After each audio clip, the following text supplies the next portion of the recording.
Olá, tudo bem? Como que vocês estão?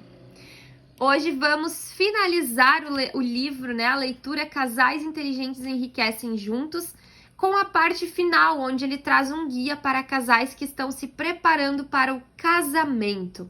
Aqui ele traz dicas, então, para o casamento, para a casa própria e mais umas dicas extras. Vamos lá? Para essa edição comemorativa dos 10 anos do lançamento do livro Casais Inteligentes Enriquecem Juntos, preparei um passo a passo das reflexões e ações que devem ser feitas para que uma das maiores realizações da vida de vocês, a vida a dois, se inicie da melhor maneira possível, com a concretização de sonhos e a eliminação de muitos problemas comuns a essa fase. Os depoimentos que recebo pelo meu site, pelas redes sociais, mostram que a maior parte do público leitor desse livro é de noivos e recém-casados, por isso o motivo do meu presente. É hora de pôr as ideias em prática. Primeiros passos. Vocês decidiram que estão preparados para casar. E agora? Como fica a questão do dinheiro? A primeira coisa a fazer é conversar sobre a transição de vida independentemente para a vida dos dois. Até agora, contas eram separadas. Provavelmente a divisão de gastos era vista como sacrifício para um, generosidade ou gentileza para o outro. Desse momento em diante, acaba a fase de experiência e começa a etapa de decisões tomadas a dois. Na ponta do lápis. Caso ainda não tenham orçamentos individuais, comecem a elaborar um orçamento unificado de ambos. Se cada um já tiver o seu, é hora de uni-los. O objetivo é visualizar claramente de onde vêm os seus recursos e para onde vai o dinheiro, sem esquecer de levar em conta compromissos já assumidos pelos dois, como a poupança para um curso ou para outro gasto particular. A partir de agora, ambos irão se unir para conquistar objetivos individuais e de casal. O orçamento deve ser organizado da seguinte maneira: receitas dela menos despesas dela igual às sobras dela. Receitas dele menos as despesas dele, sobras dele. Sobras totais dele e dela menos poupança de objetivos dela, poupança objetivos dele e a poupança de casamento. E isso daí mês a mês. Conta conjunta. Caso ainda não tenham aberto uma conta conjunta, é hora de fazê-lo. Nessa fase de transição, os recursos para o casamento saem das contas individuais e devem ser depositados em uma conta de titularidade dos dois. O objetivo é facilitar os pagamentos ou assinaturas de cheques quando as decisões se tornarem mais urgentes. Transparência. Coloquem no papel ou numa planilha tudo o que fizerem e compartilhem essa informação um com o outro. Não é por desconfiança, mas por segurança. A partir do momento em que começar a ter dinheiro numa conta conjunta sem o respaldo de do contrato ou um contrato de casamento que diga o que é de quem, é importante que cada um saiba de cada centavo que acrescentou ao montante. O argumento é simples. O que acontecerá se uma fatalidade com um de vocês ou com ambos obrigar terceiros a decidirem o que fazer com o dinheiro? Valorizem os relacionamentos bancários. Evitem pagar tarifas por abrir mais uma conta no banco. Se sua conta já oferece privilégios como isenção de tarifas, solicite ao banco uma conta corrente com as mesmas vantagens. Se nenhum dos dois tem qualquer tipo de privilégio e só não pagam tarifas porque utilizam conta salário, abram uma conta de poupança, sem custos, ou uma conta digital, pela internet, também sem custos. Comecem a conversar sobre o regime de casamento. Essa conversa costuma ser desconfortável, pois envolve a separação entre o que cada um conquistou sozinho e o que passarão a ter juntos, além de tocar em aspectos familiares.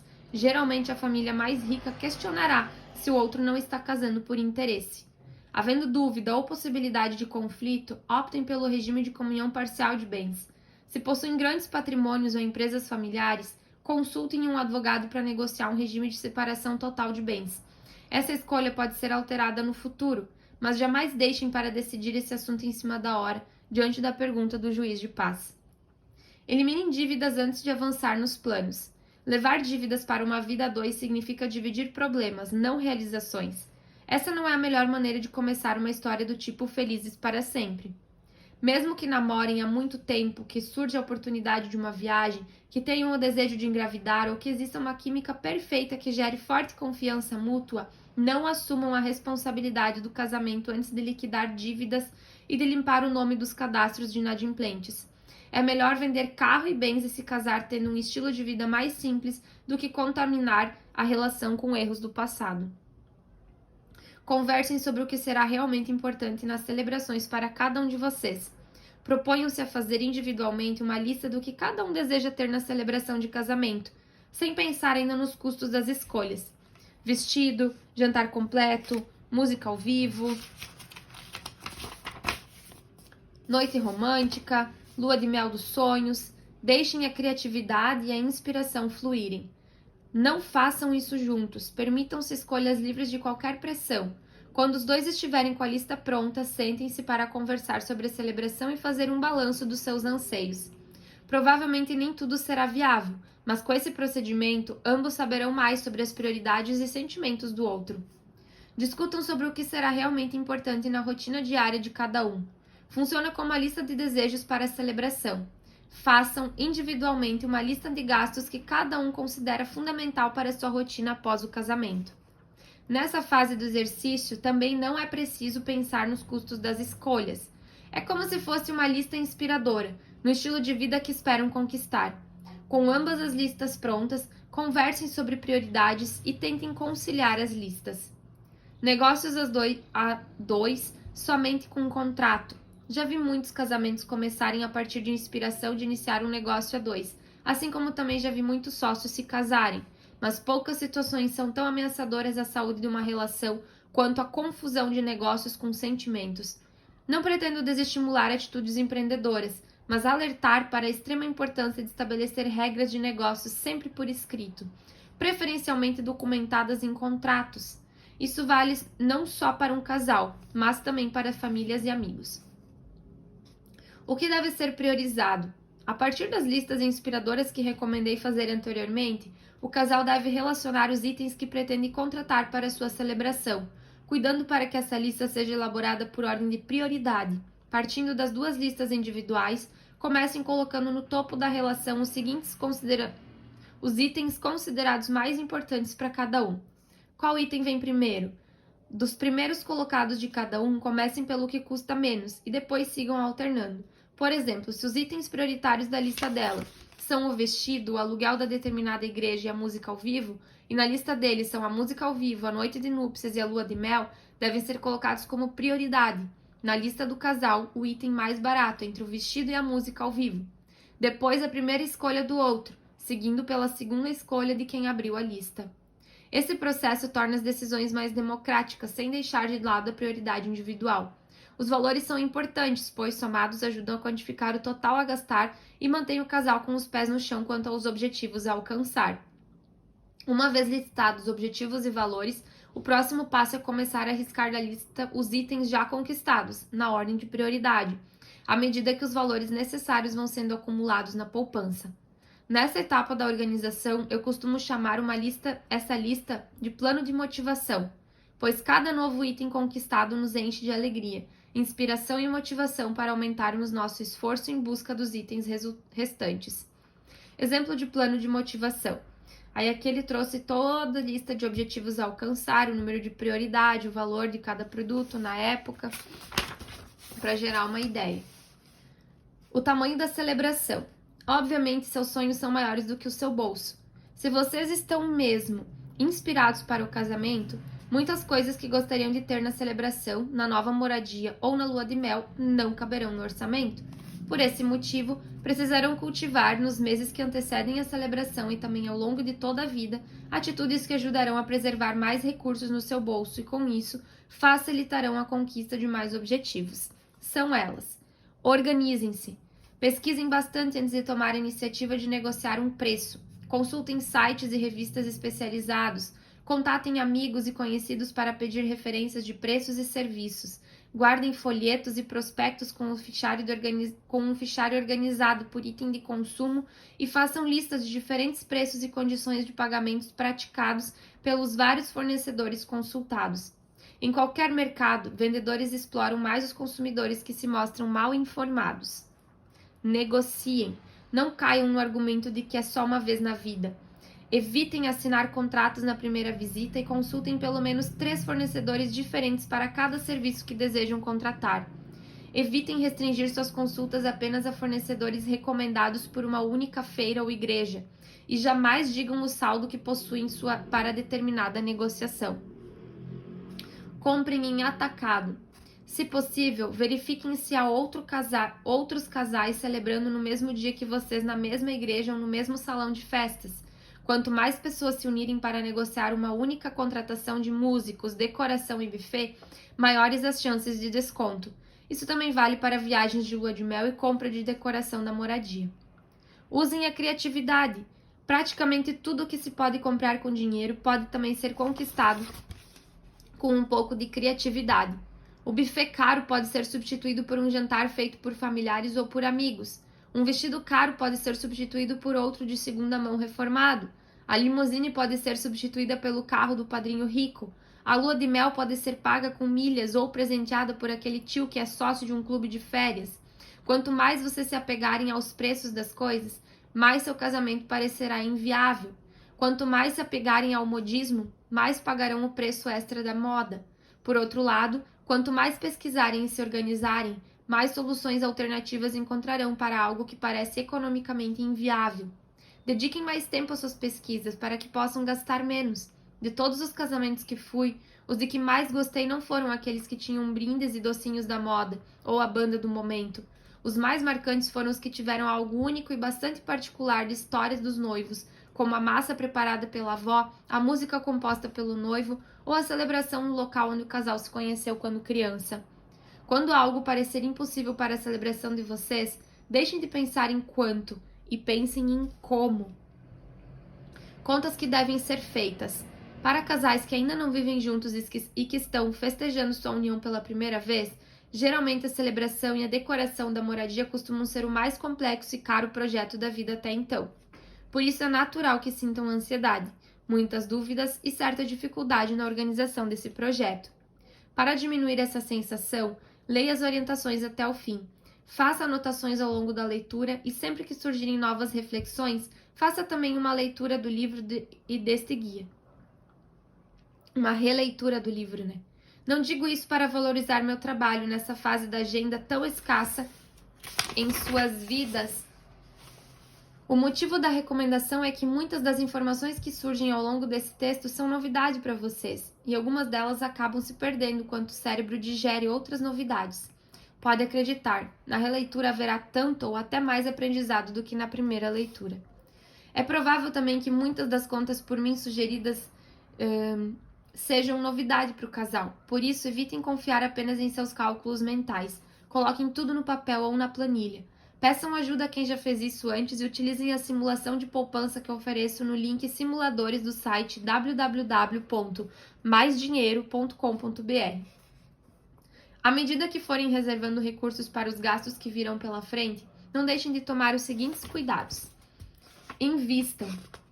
Jamais deixem dinheiro parado na conta, com os saldos crescendo para arcar com as grandes despesas dessa mudança na fase de vida. Passa a ser um grande desperdício não aplicar os recursos, mesmo que por poucos dias. Lá na frente, mesmo os rendimentos mínimos permitirão custear algum detalhe a mais na celebração ou na moradia. Essa recomendação vale mesmo que a conta salário de vocês só remunere pelo rendimento da caderneta de poupança os recursos que ficarem parados por mais de um mês. Se, por exemplo, vocês aplicarem recursos por 5 dias, no momento de resgate serão sacados da poupança recursos mais antigos e não aquilo que foi aplicado dias antes. Caso não tenham uma conta corrente com serviço de investimentos, os fundos de renda fixa pós-fixados são outra opção para quem for aplicar e sacar recursos picados ao longo do tempo. Paguem o mais tarde que puderem. Em geral, prestadores de serviços solicitam o pagamento de uma entrada e permitem que o restante seja pago de maneira que os noivos preferirem, desde que o compromisso seja quitado até alguns dias antes do casamento. Isso é ótimo. Esqueçam a ideia de dividir em parcelas iguais para facilitar o pagamento. Se é possível deixar o dinheiro aplicado até o último momento, ofereçam sempre o mínimo necessário de entrada e deixem para pagar o restante o mais tarde possível, para que os recursos rendam alguns trocados a mais. Obviamente, essa recomendação só vale se vocês conseguirem de fato aplicar os recursos e se não houver correção de inflação em cima do valor a pagar. Sacrifícios valem a pena. Lembre-se de que foi dito ao longo do livro. Sacrifícios podem ser feitos sim, desde que por um prazo estipulado e com data certa para alcançar uma grande conquista. Vale a pena pular uma refeição, trabalhar mais horas do que o normal, deixar de presentear ou de se cuidar? Sim, desde que vocês saibam o que vão colher com isso e, principalmente, que assumam o compromisso de retomar o equilíbrio logo após a conquista. Aliás, uma boa dica de presente durante os meses que antecedem a celebração é garantir aquele item que deixou a pessoa amada frustrada quando foi descartado do plano de motivação. E o sonho da casa própria? Adaptado do artigo publicado originalmente na revista Época em 1º de maio de 2014. A obsessão pela casa própria, principalmente a época do casamento, deixa evidente a falta de educação financeira dos brasileiros. Quem diz isso não sou eu, e sim os números. Não é preciso fazer muitas contas. Coloque-se no lugar do proprietário do imóvel. Raramente os rendimentos do aluguel superam 0,5% ao mês. Na dura realidade de juros elevados, qualquer um que compra um imóvel pode também investir seu patrimônio na renda fixa, com ganhos superiores a 0,7 mensais. Se não é bom negócio para locadores, por que deveria ser para inquilinos? Mas há quem insista na compra. O caminho para sair do aluguel para a maioria das pessoas que não possuem reservas suficientes para adquirir um consórcio contemplável é por meio de financiamento. Na prática, financiar é tomar dinheiro emprestado e pagar um aluguel por ele. Pouca gente percebe o mau negócio que faz ao deixar de alugar por 0,5 ou 0,6 ao mês e passar a alugar o dinheiro do banco da construtora por algo entre 0,8 ou 1% ao mês. Aqui, alugar dinheiro é mais caro que alugar imóvel. É insensatez, mas é fato. Há contra-argumentos que tentam derrubar essa reflexão. Um deles é que o aluguel de imóvel é pela vida toda, enquanto o aluguel de dinheiro ou financiamento é por apenas alguns anos. Façamos novas contas. Um imóvel de 500 mil pode ser alugado por 2,5 mil mensais. Um financiamento desse mesmo imóvel exigirá pelo menos uma entrada de 150 mil e o restante seria parcelado em, digamos, 20 anos, com prestações cerca de 3.550 mensais. Considerei juros de 0,9 ao mês. Os R$ 1.000 mensais da diferença, se bem investidos por 20 anos, podem resultar em 300 mil. Somados aos 150 mil da entrada e os rendimentos que esse valor também geraria em 20 anos, dá um total de cerca de 670 mil reais. Considerei rendimentos de 0,3 ao mês acima da inflação, para chegar aos resultados em valores de hoje. Você não conseguirá comprar daqui a 20 anos o mesmo imóvel que hoje vale 500 mil apenas corrigindo sua poupança pela inflação. Porém, estará mais flexível para morar onde quiser, em imóveis adequados e em momento da vida e da carreira, sem abrir mão da oportunidade de poupar e sem engessar demais seu orçamento. Provavelmente com isso terá mais chance de crescimento na carreira e na renda, e por conseguinte, na poupança e na capacidade de comprar um imóvel melhor no futuro. Você se sentirá menos pressionado por ter um orçamento flexível, que pode ser mudado se a renda cair. Podemos desistir de um imóvel alugado, mas é mau negócio desistir de um financiamento. A reflexão se inverte quando as prestações do imóvel ficam inferiores à mensalidade do aluguel. Isso ocorre com os imóveis mais baratos, que têm subsídio do governo. Se não for seu caso, pense bem antes de apertar seu orçamento. Quanto mais altos os juros, maiores as vantagens da combinação do aluguel com poupança. O momento certo de adquirir seu imóvel próprio é quando tiver uma ótima reserva financeira, uma boa renda, algo mais difícil de conseguir sem engessar demais suas escolhas no início da carreira, e a consciência de que não quer mais mudanças significativas na vida e na carreira. Não tenham pressa, vocês irão perceber quando esse momento chegar. Recomendações úteis. Simplificar é sinônimo de criatividade. Se casar é prioridade, troquem jantar fora por experiências gastronômicas em casa. Convidem amigos para trazer os ingredientes. Troquem o cinema por pacote de DVD mais sofá mais edredom e balada pelo namoro. O presente de Dia dos Namorados por um dia 2 planejando a nova vida. Também acho interessante vender o carro e andar de bicicleta ou ônibus, hábito que pode perfeitamente ser mantido após o casamento, ao menos nos primeiros meses. Ter noção da mudança.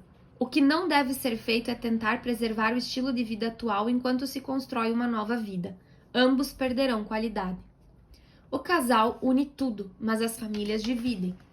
Quando as famílias se propõem a contribuir para a celebração, a conversa deve começar na possibilidade de divisão meio a meio dessa ajuda. Se uma das famílias se oferecer para ajudar mais porque a condição financeira é melhor, o casal deve entender isso como um presente e não como uma obrigação de compensação no futuro. Fujam dos empréstimos. O casamento é planejável. O ideal é que seja planejado para caber no bolso.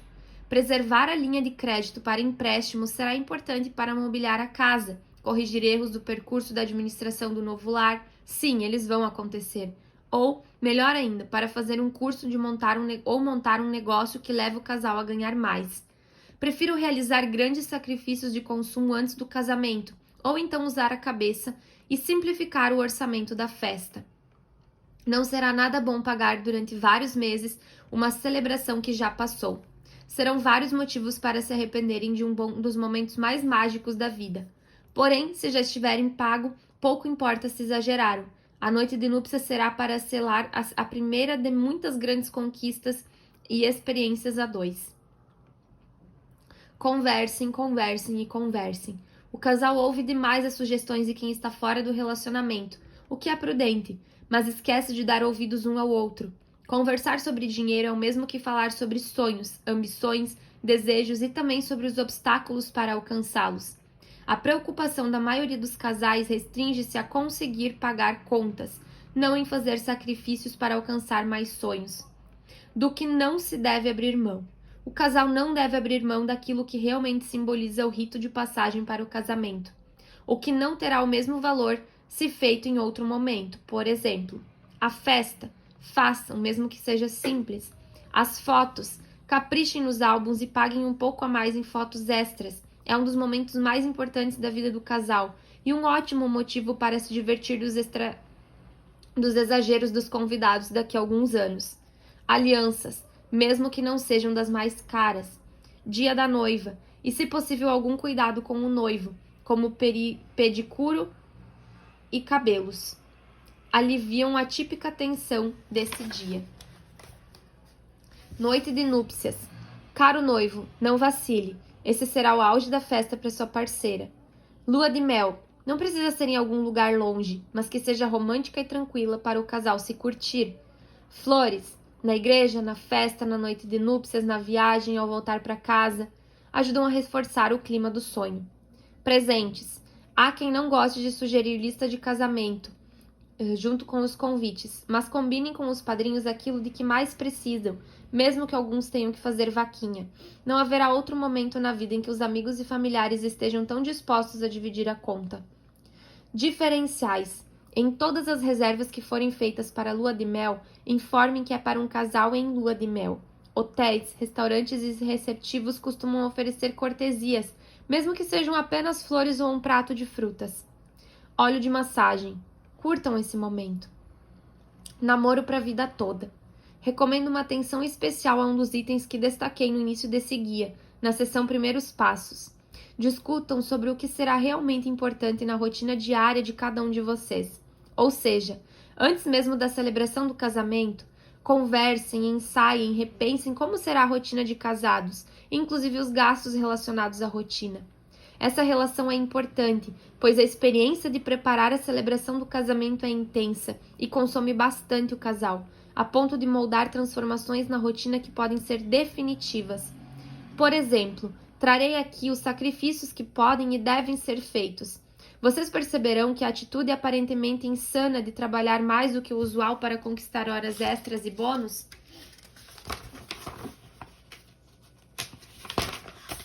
pode ser algo bastante recompensador ao alcançar objetivos, mas esse sentimento também pode trazer uma perigosa motivação, que não nos deixa perceber o risco que corremos de perder a saúde e os amigos ao trabalhar demais.